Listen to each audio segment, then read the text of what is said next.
안녕하십니까 여러분. 수요일엔 바다톡톡, 보이지 않는 영토의 중요성에 대해 말씀드릴 서울 양정고등학교 교사 하경환입니다. 반갑습니다. 오늘 말씀드릴 내용은 우선 첫 번째로 해양 영토란에서는 국가의 영역 개념과 더불어 해양 영토의 구분 방법 등에 대해서 말씀드릴 것입니다. 자, 다음으로 배타적 경제 수역을 별도로 알아보겠습니다. 왜냐하면 배타적 경제 수역을 둘러싸고 벌어지는 해양 영토 분쟁이 생각보다 다양하기 때문입니다. 자, 다음으로 세 번째로 생태적 다양성의 보고에서는 해양 생태계의 다양성과 더불어 생물이 서식할 수 있는 해안 지역의 특성에 대해서 말씀드릴 것입니다. 자, 네 번째로 우주만큼 복잡한 미지의 세계.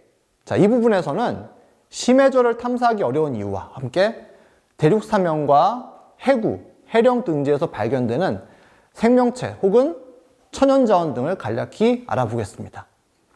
자, 마지막으로 해양 영토를 둘러싼 다양한 문제들을 우리가 어떻게 받아들이고 생각해야 할지 생각해보는 시간을 갖도록 하겠습니다. 자, 지금부터는 해양 영토의 정의에 대해서 말씀드리겠는데요. 우선 해양 영토는 영해, 배타적 경제 수역, 공해로 구성됩니다. 자, 영해는 해안선이나 최외곽섬, 그러니까 가장 바깥쪽에 있는 섬들을 이은 가상의 직선에서부터 바다 쪽으로 12해리만큼의 범위를 의미합니다. 자, 반면 공해는 누구의 영역도 아닌 빈바다이며 배타적 경제 수역에 대해서는 조금 이따 좀 자세히 다루도록 하겠습니다. 자, 우선 영역은 영토, 영공, 영해로 구성되어 있습니다. 이 중에서 가장 명확하게 구분되는 것이 영토입니다.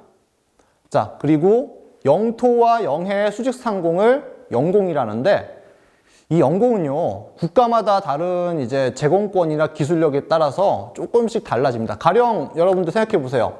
그 첨단 항공 장비를 보유하고 있는 미국이 있고요. 그 다음에 아프리카 중부 열대우림 속에 사는 토착 부족들로 이루어진 국가가 있습니다. 이 두 국가 영공 개념은 차이가 있는 것이죠.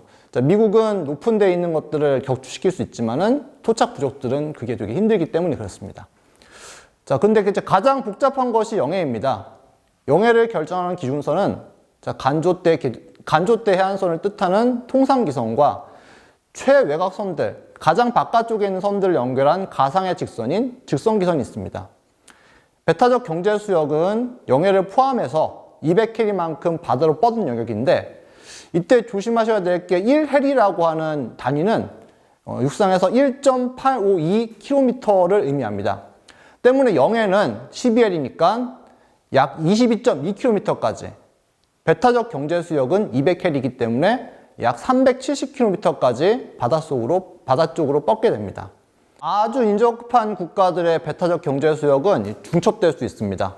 이 때문에 굉장히 다양한 분쟁이 발생하고 있는데요. 물론 그들 국가들 간의 조약이나 상호 간의 조약이나 협약을 통해 해결할 수도 있겠지만은, 이 중첩되는 배타적 경제 수역 안에 중요한 지하 자원이라든지 어족 자원이 풍부할 경우에 국가들 간의 영유권 분쟁이 이어질 수 있습니다. 자, 그럼 다음으로 가장 이슈가 되는 배타적 경제 수역에 대해서 조금 더 알아보도록 하겠습니다. 자, 우리가 배타적 경제 수역을 부를 때 보통 EEG, Exclusive Economic Zone이라고 부릅니다. 자, 이곳에서는 천연자원 개발, 어로 활동, 해적 케이블 매설, 자, 각종 해양 탐사 기지 건설 등을 연안국이 독점할 수 있습니다. 때문에 배타적 경제 수역을 더 많이 차지하려는 의도적인 행위가 빈번하게 발생하며, 이는 거의 대부분이 해양 영토 분쟁으로까지 이어지고 있습니다. 자, 지도는 각국의 배타적 경제 수역을 표시한 것입니다. 영토의 경우에 사람이 살기 어려운 지역도 존재하지만, 우리가 알고 있는 배타적 경제 수역에서는 자원 개발과 어로 활동 등 국민에게 이익이 되는 거의 모든 활동이 가능한 곳입니다. 그래서 지도에 표시된 배타적 경제 수역의 면적은 육지에서 인간이 살 수 있는 지역의 면적과 유사합니다. 자, 그 다음에 지도 아래 남극 보이시죠? 지도 아래 남극 주변에 배타적 경제 수역의 범위를 그려놨는데요. 사실 남극은 이 남극 조약에 의해 가지고 어느 누구의 영토도 아닌 것으로 되어 있습니다. 그러나 남극 대륙 주변에 있는 대륙붕들, 이 대륙붕들 같은 경우에 남극과 인접해 있는 국가 혹은 남극 조약을 피해 가려는 국가들이 자국의 배타적 경제 수역으로 설정하려 하고 있습니다. 자, 그럼 다음 페이지의 법례를 보면서 각각 영역과 경계선들이 어떤 의미를 가지고 있는지 알아보도록 하겠습니다. 자, 여러분들 법례 보이시죠? 위쪽은 한글로 제가 번역해 놨고요. 아래쪽은 영문 표시 그대로인데 같이 한번 보시면은 우선 법례에서 공동관리수역과 분쟁지역이 있는데요.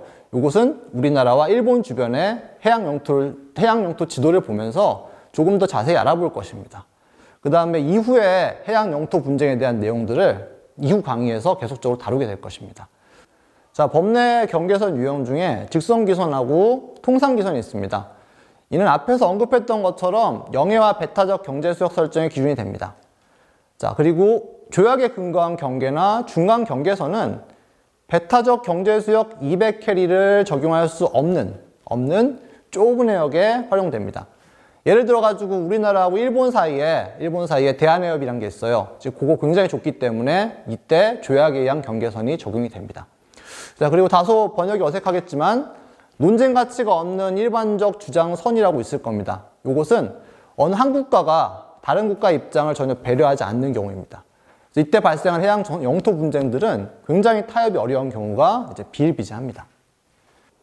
자, 이 지도는 방금 전 페이지에서 우리나라 부분을 이제 확대한 것입니다. 그래서 이 지도에서는 러시아하고 일본 사이의 쿠릴 열도 분쟁을 확인할 수가 있어요. 자, 그 다음에 쿠릴 열도에서 조금 더 왼쪽으로 오시면은 우리나라하고 일본 사이에 독도 영유권 분쟁, 빨간색으로 표시되는 부분도 볼 수 있습니다. 그 다음에 거기서 조금만 더 내려가시면은 일본과 중국과 대만의 센카쿠 열도 분쟁도 보이고 있습니다.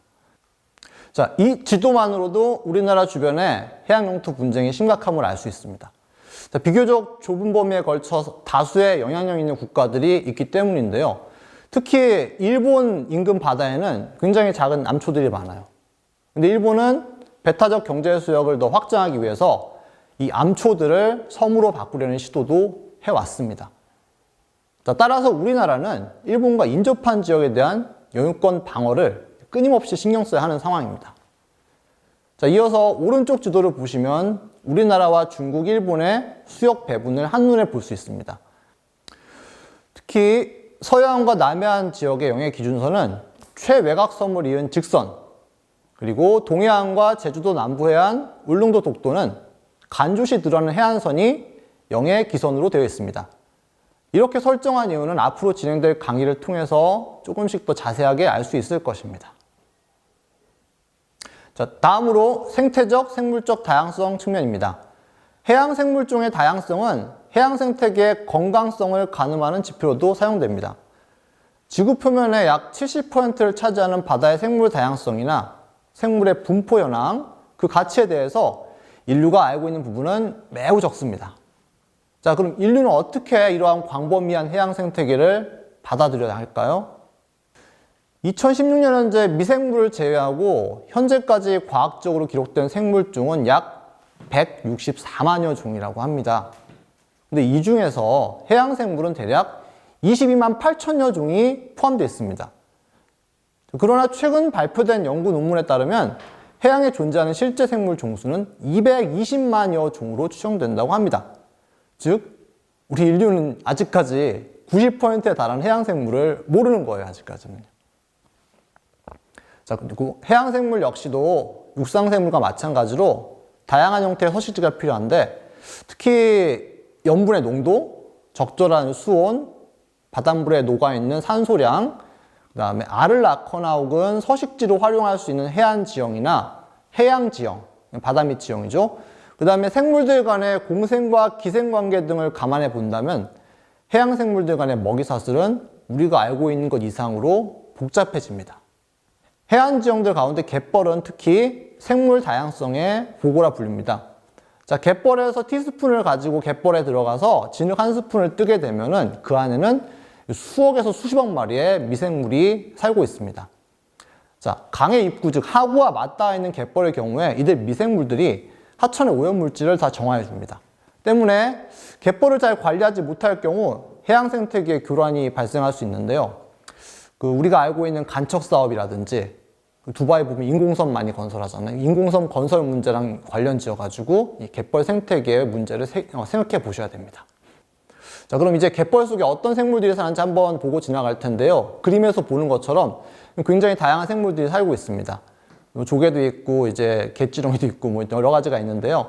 이러한 다양한 생물들 덕분에 갯벌은 놀랄만한 생산성을 보여줍니다. 그래서 자연 상태의 갯벌에서는 1년 내내 끊임없이 먹거리들을 얻을 수 있습니다. 그래서 우리가 갯벌 놀러 갔을 때 조개를 캔 다음에 다음날 가면 똑같은 자리에 또 조개가 있는 거죠, 이제. 그만큼 생산성이 뛰어나고, 이런 특성 때문에 철새들이 이제 대륙을 이동하다가 우리나라 새만금 갯벌 같은 데서 잠깐 쉬었다가 영양 보충하고 다시 날아가는, 즉 철새의 중간 기착지 역할을 하는 것도 갯벌입니다. 자, 특이한 지형을 좀 볼게요. 여러분들 보고 있는 사진은 그 북미의 펀디만 일대입니다.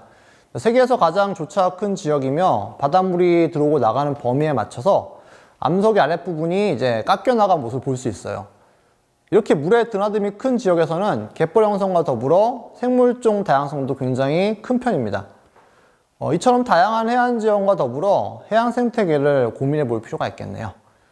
자, 다음으로는 심해의 복잡성에 대해서 이야기해 보도록 하겠습니다.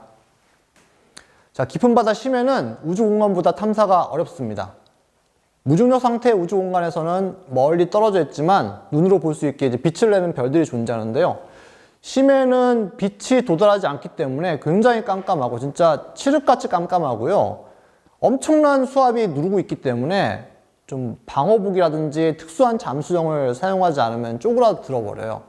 자, 때문에 우주 공간보다는 굉장히 작은 곳이지만은 우주 공간보다 인류의 접근이 훨씬 어렵습니다. 자, 최근 세계 부호들이 우주여행 시작하고 있죠. 그런데 아직까지 심해저로 여행한다는 사람이 있다는 것은 들어본 적이 없는 것 같아요. 자, 해저 지형은 이 그림처럼 구분됩니다. 여러분 앞에 보이는 그림 보시면요. 자, 대륙붕일 이후에 경사진 부분 그 대륙사면과 그 대륙사면을 쭉 내려가서 심해저 평원이 보일 거예요. 자, 그 지역은 아직까지 탐사가 안 된 미지의 세계로 남아있는 경우가 많아요. 자, 특히 여러분들 보이는 해저화산 주변, 그 다음에 중앙해령 주변에는 계속해서 지각이 만들어지고 있는데 이곳의 지형은 계속해서 만들어지고 생성되기 때문에 수시로 바뀐다고 볼 수 있습니다. 자, 그 다음 오른쪽에 있는 해구는 지각이 이제 죽는 곳입니다. 소멸되는 곳인데 이 해구로 지각이 말려 들어가면서 지진이나 해저화산의 분출 혹은 쓰나미 등이 발생하는 원인을 만들어낼 수 있습니다. 특히 가장 유명한 세계에서 가장 깊은 마리아나 해구의 수심은 약 11km인데요. 여러분도 알겠지만 지상의 가장 높은 산인 에베레스트산 8,848m, 약 해발고도 9km가 조금 못 되는 곳과 이 해구의 깊이를 비교해 본다면 여전히 해구 안에는 어떤 것이 있을지 모르는 상황입니다. 여러분들 지금 그림 보시면은 멘틀이 그대로 해저에 드러나 있는 대서양 이상지대가 보이실 거예요. 자, 이 근처의 해수 온도는 굉장히 높습니다.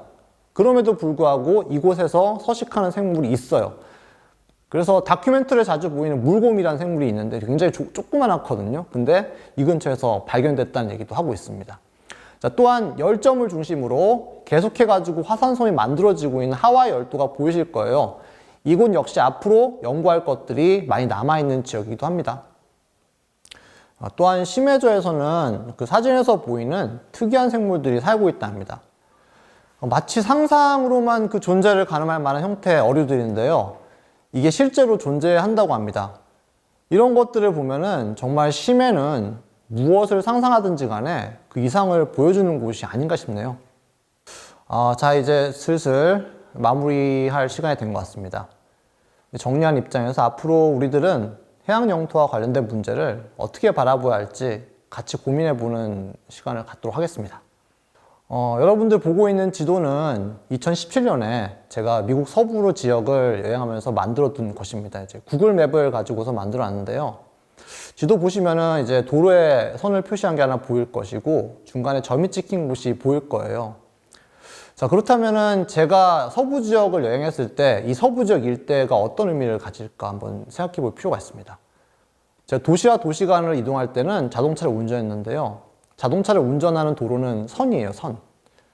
분명 제가 지나간 이 도로는 제가 경험한 길이 되겠지만 여러분들 보시는 점이 찍힌 부분은 지도상으로 저곳이 미국이고 저런 곳이 있구나라고 생각은 할 수 있겠지만은 제가 직접 가보지 못한 부분입니다.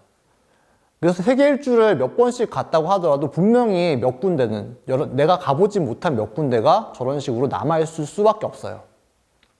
자, 마찬가지로 다음 지도, 지금 여러분들 보시고 있는 지도는 우리나라 남해안 일대를 나타낸 해도입니다.